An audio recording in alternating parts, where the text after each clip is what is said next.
Roads, bridges, and beyond. President Joe Biden invites lawmakers to the White House to discuss an infrastructure deal.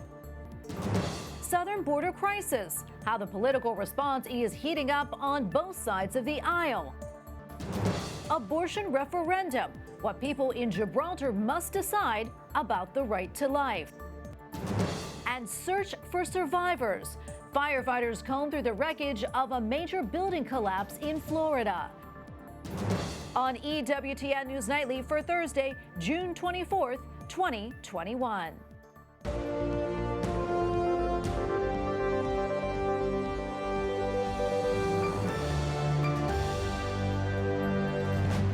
Thank you so much for being with us tonight. I'm Tracy Sable. The White House and a bipartisan group of senators have struck a deal on infrastructure, which includes billions of dollars to repair roads and bridges. The president announced the agreement in a surprise stop outside of the West Wing. White House correspondent Owen Jensen reports. Owen. Tracy, good evening. It's not something you see every day here on the North Lawn of the White House. The president, as you mentioned, coming outside to talk to reporters. But that's what he did today. He had a big announcement to make. Answer your direct question, we have a deal. President Joe Biden, along with Republican and Democratic senators, goes before a swarm of reporters. None of us got all that we wanted. I clearly didn't get all I wanted. They gave more than I think maybe they were inclined to give in the first place. Senator Lisa Murkowski says the deal sends a signal to the country. Again, that we actually can work, that we actually can perform, that we can do something not for Republicans or for Democrats, but for Americans. Other lawmakers cheered the bipartisan agreement as well. It is critical that we begin to invest in our infrastructure. We have underinvested for way too long. I don't know how far it's going to get. I think it'll get all the way. We got the president behind it, this group here, but we're going to keep working together. We're not finished. We got other projects to take on, but America works, the Senate works, and we can work together. If we're going to compete with China, who's the pacing threat in this world, who wants to take our position over, this package is critically important. Over at the Capitol, House Speaker Nancy Pelosi, before the deal was announced, told reporters bipartisanship is the hallmark of infrastructure legislation, but also made clear they will not take up the measure in the House until the Senate passes the bipartisan bill and a reconciliation bill. Later, the president went before the cameras again, this time from the East Room, seizing on the moments and momentum of his top legislative priority. The investments we'll be making as a result of this deal are long overdue. They'll put Americans to work in good-paying jobs, repairing our roads and our bridges. They'll deliver high-speed internet to every American home. Now, the White House says this deal is worth $1.2 trillion, and it includes as well expanding transit and rail. Now, a reconciliation bill covering other priorities would be separate from today's agreement. At the White House, Owen Jensen, EWTN News Nightly.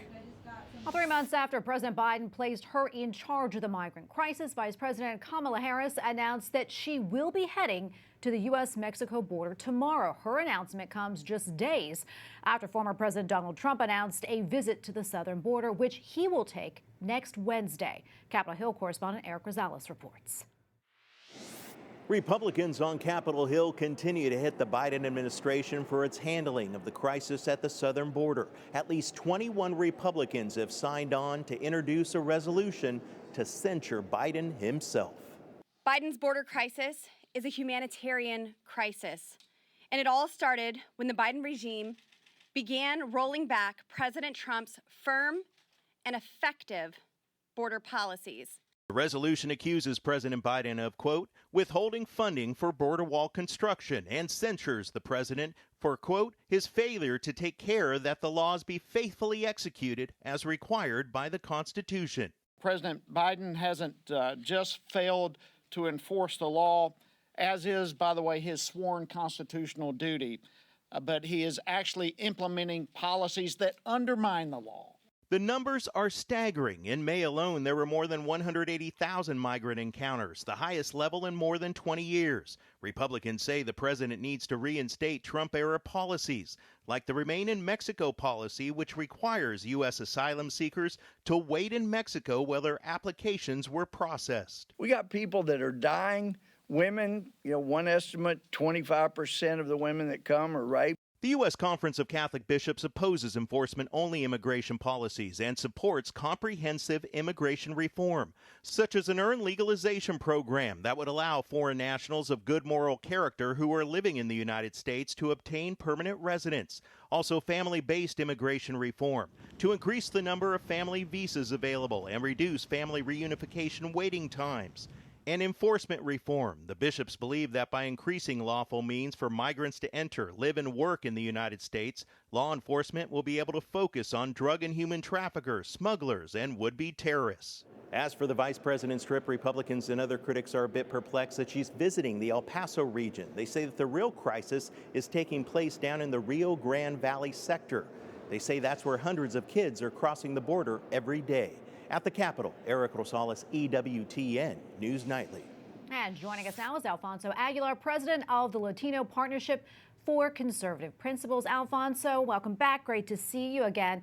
As mentioned, the vice president is now heading down to the U.S. Mexico border, specifically to El Paso, Texas, and she is receiving some criticism, as you know, including from Texas Governor Greg Abbott because of where she'll be visiting. Let's talk about that and why that seems to be an issue. Well, it's about time.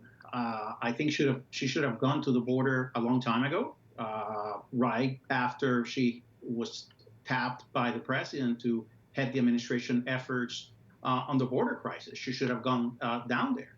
And I think it's important for her to go to the border so she can see firsthand what's going on and hear from the people affected by this crisis. Now, as the report mentioned, she's going to the wrong place. She's going to El Paso, which is relatively stable, and she should have gone to the Rio Grande Valley, where that area is really the ground zero for what's happening. I mean, incredible numbers of people arriving at the border.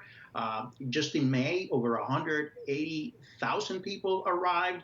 So she should have gone there. I guess it's more politically convenient to go to El Paso. The visuals are going to be much nicer. And this is an administration that's been trying to hide what's going on at the border because they're afraid of the political consequences. Yeah, and as we also heard, former President Donald Trump, he's going down to the border, something that he actually announced prior to VP Harris's announcement. What do you make of that? And do you think that his visit maybe prompted the vice president to go? Oh, absolutely. The President Trump had announced his visit next Wednesday some time ago. Certainly, she didn't want to go visit the border after President Trump had been there, so they moved quickly to schedule this visit tomorrow. But I should say that the President Trump's visit to the border is important. As I've said, the administration has been trying to ignore the crisis because they're afraid of political consequences. And President Trump, being a high-level leader in the country, can bring attention to this serious national security and humanitarian crisis. Yeah, and he's also going to a different area than VP Harris, so that's significant too. States like Florida and Nebraska are sending law enforcement, I'm sure you heard that, to help Texas secure the border. What more can you tell us about that, and what type of message do you think that sends to the Biden administration? Well, the message is that the federal government is not fulfilling its duty to protect the border. That's a basic duty of the federal government, so states have to step in.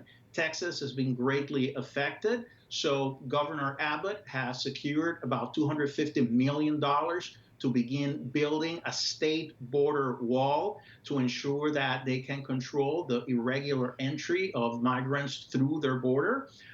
They're also getting help from the state of Florida, the governor of Oklahoma, who are sending law enforcement officials to help detain people who are trying to enter illegally through Texas. And I should say, Governor Abbott has issued an emergency declaration because they do have an emergency at the border with people swarming their border with Mexico. And just like states send law enforcement officials to help with, after a hurricane to provide relief, well, Florida and Oklahoma are doing the same thing with this particular crisis. Alfonso, we probably have about 30 seconds left or so, but quickly, what would you like to see from each of these visits taking place at the border, and what do you think needs to be done? Well, I think you see every poll shows that the vast majority of Americans are not happy with what the president's doing at the border. So I do hope that they will return to some of the border security measures that President Trump put in place, particularly expanding the border wall system and reestablishing the Remain in Mexico policy so people can abuse the asylum system. And we send a clear message to the region that this is not the way to enter the country. Well, Alfonso, thank you so much for your time today. Thanks for weighing in. We appreciate it. Alfonso Aguilar, president of the Latino Partnership for Conservative Principles. Thank you again. Voters in Gibraltar are deciding today whether to approve a resolution to include health exemptions to its near total ban on abortion. Abortion is illegal in the British territory unless it's essential to save the mother's life. A 2019 law proposed additional health exemptions.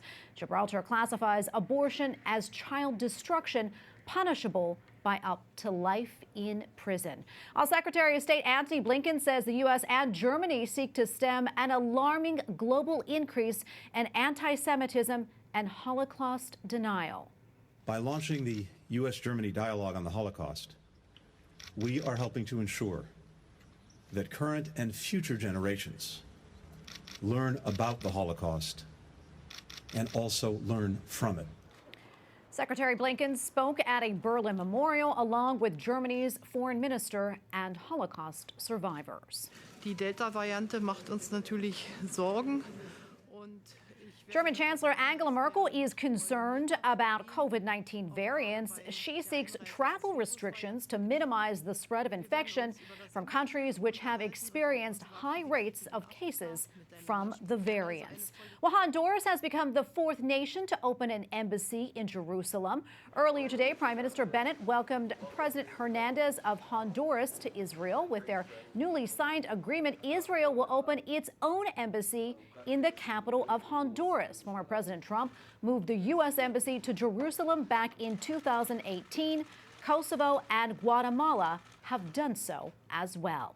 Well, Israel's new government is advancing West Bank construction projects. The approved plans propose schools, commercial buildings, and other infrastructure in existing Palestinian settlements. The U.S. expresses caution ahead of a Sunday meeting between Secretary of State Blinken and Israeli Foreign Minister Lapid. Well, in the Philippines, Cardinal Jose Avincula is now formally installed as Manila's new Archbishop.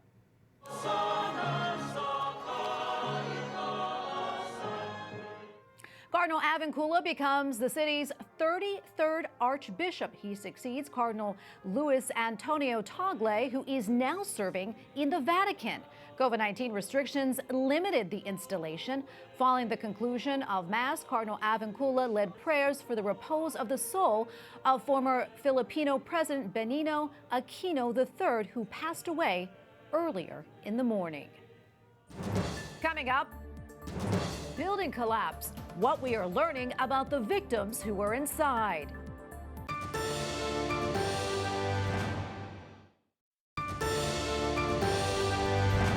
As we reported earlier, the White House and a bipartisan group of lawmakers have reached an agreement on a $953 billion infrastructure plan. And joining us now with analysis is Amber Athey, Washington editor for The Spectator. Amber, great to be with you. Thanks for your time today. Let's talk about this infrastructure plan. They finally reached a bipartisan agreement. What did it take to get here? And briefly, what did each side have to give up to get to this point? Right. Well, as Joe Biden said earlier today, neither side got everything that they wanted in this infrastructure package, which most people expected when they headed into negotiations because the Democrats and Republicans are split in the Senate. But this infrastructure package is significantly smaller than what President Joe Biden was hoping for. His original infrastructure plan was closer to over $2 trillion, and this is just about $900 billion. What he's missing in this is the American Families Plan, which included things like 2 years of free community college, universal preschool, as well as tax credits for families who have children. That's not included in this at all. And the Republicans obviously wanted a much smaller package, but they were willing to compromise and meet in the middle a little bit just so that they could get this done, because what everyone wanted was to be able to have roads, bridges, other pieces of American infrastructure fully funded through the end of the fiscal year. Yeah, and as we know, President Biden spoke this afternoon, and he said in part this deal makes key investments to put people back to work and provides good paying jobs. I want to get your take on that and also what you think of this bill overall. It is interesting that Joe Biden is using this infrastructure plan as a job creator, because when we look at the economy right now, the real problem for why people are not getting back to work is that they are still receiving many benefits from the pandemic recovery package. So a lot of individuals are still receiving the unemployment insurance that's set to run out in the next few months.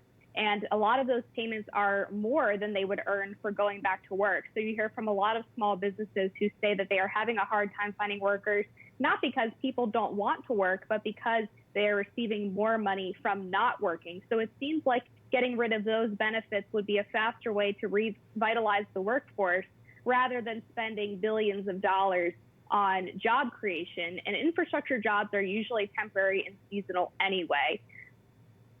As far as the faithful, Amber, are there things in this bill, that we should be concerned about?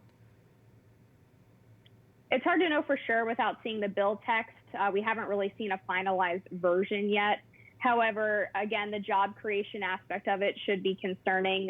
The stimulus jobs that were created under President Obama, for example, did not reach the full potential that we were promised. And usually the government creating jobs doesn't lead to long-term employment potential. And then there's likely a few other pretty left-wing wish list items that will be included in this bill. But again, we'll have to wait to see what the final text looks like. Yeah, I want to switch gears right now slightly. You wrote a piece for the Spectator magazine on Florida Governor Ron DeSantis and why he may be the next Republican leader if former President Donald Trump steps aside.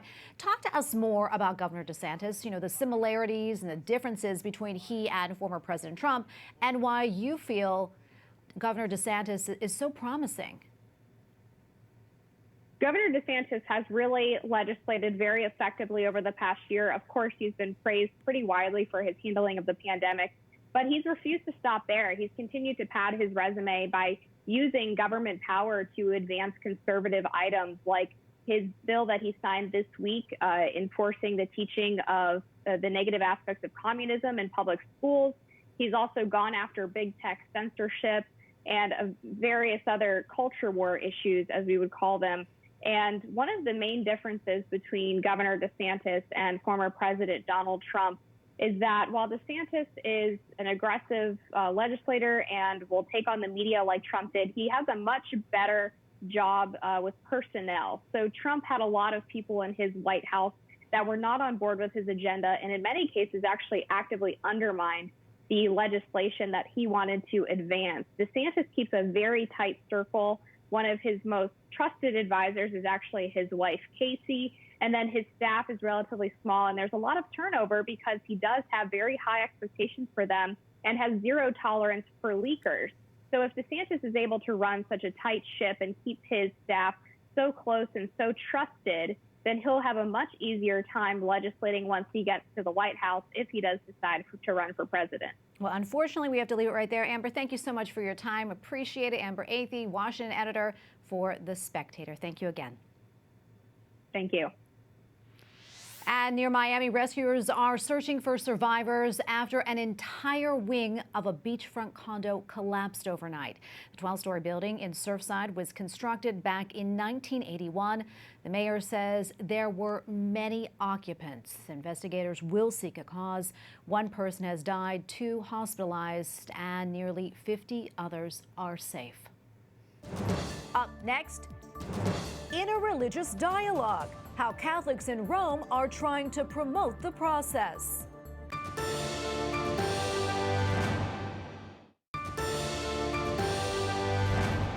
A 3-year review of clergy abuse in Iowa documents decades of harm, but also notes significant that is progress since 2002. Our report describes past cases as overwhelming and institutionally concealed. It also credits the church's accountability reforms for improvements. Well, the Archdiocese of Chicago has reached a settlement of $880,000 with two men who alleged abuse by a priest who was eventually imprisoned. The agreement averted a lawsuit which the plaintiff's attorneys called a significant shift for the Archdiocese. And finally tonight, a program in Rome is stressing the importance of dialogue between Christians and members of other faiths. The John Paul II Center for Interreligious Dialogue is based in Rome. It seeks to build bridges among Christian, Jewish, and other religious traditions. Its programs include fellowships for students to pursue interreligious studies and a study tour of Israel.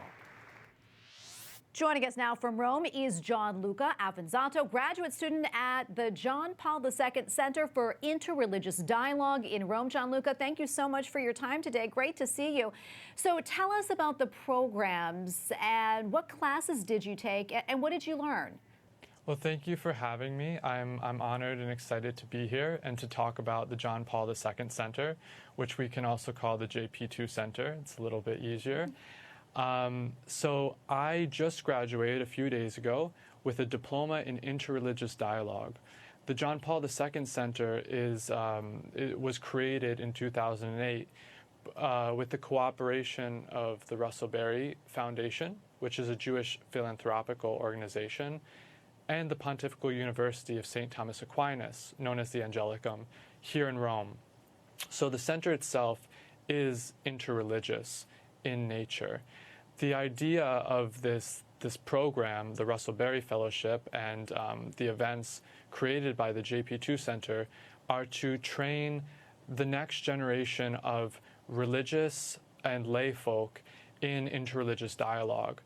This means that we study Judaism, ecumenism, and other faith traditions, as well as dialogue, how to engage with people of different and diverse faith traditions in a way that promotes peace. And what made you decide to study interreligious dialogue? What did you learn? And also, why is it so important to have that open dialogue with members of other religions? That's a good question. I think interreligious dialogue is something that we might not learn so much growing up within our local contexts. It was something that I was always drawn to and interested in. But it wasn't until I got to Union College in Schenectady, New York, where I had the opportunity to engage with people from different faith traditions. It was really through these friendships with people from different backgrounds and worldviews, whether Muslim, Sikh, Baha'i, atheist, where I was able to grow in my own faith and exchange our own questions and searches for identity and meaning. I decided after graduating with a degree in political science that this interest in interreligious dialogue, which I pursued through my own reading and friendships, as well as my membership in Interfaith Youth Corps, which is a really wonderful organization in the United States, that I wanted to formally study interreligious dialogue in an academic setting. So that's why I applied for the Russell Berry Fellowship, which allows a year of study in Rome at the Angelicum, the Pontifical University of St. Thomas Aquinas, where I was able to not only deepen my knowledge of interreligious dialogue, but also delve into my own faith tradition, to be here so close to the Vatican and within the Pontifical University system is a really wonderful access to the Catholic world. Yeah, absolutely true. Well, Gianluca, thank you so much for your time today. We really appreciate it. Also, congratulations on your graduation. We wish you the best of luck in the future. God bless you. Thank you. And we thank you for watching tonight. For the entire EWTN News Nightly team, I'm Tracy Sable. Good night and God bless.